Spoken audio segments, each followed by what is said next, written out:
al vespre, i entremig amb últims usuaris del metro, comencen a treballar les dones que netegen a la nit les estacions.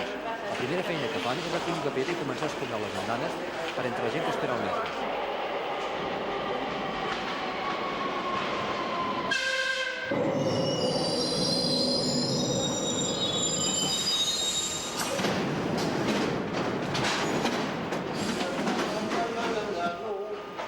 A les 11, quan ja ha marxat l'últim metro, es queden soles de les estacions i la feina és més tranquil·la.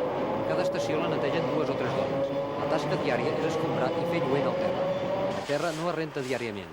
Cada nit es frega una estació de cada línia i això es fa a màquina, però els esgraons de les escales encara es fan de forma manual. Paquetes de tabac, això cartolines del metro, les senyores del carrer tirant la basura a les papeleres i de tot. Se troba de tot.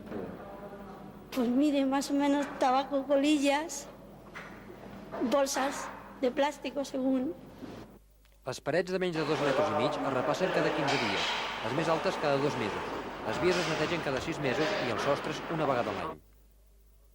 Con grisodio y un detergente especial para sacar la grasa. Els vagons de metro se'ls treu la pols i se'ls escombren diàriament, a les cotxeres de cada línia. La neteja en profunditat es fa cada 15 dies. Limpiamos el techo, la parte interior y exterior, los suelos, asientos por bajo, chiclés, pintadas. Vomiteras y algunos escritos en la pared que ponen la propaganda de ahora de la campanya electorales. Quan venen molt de bruts, pues, hi ha vegades que tenim d'anar esgotats perquè costa molt.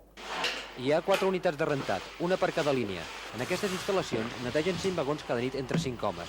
El cost de la neteja del metro, tant de les estacions com dels vagons, és, aquest any, de 250 milions de pessetes i 155 treballadors s'encarreguen cada matí que el metro estigui net.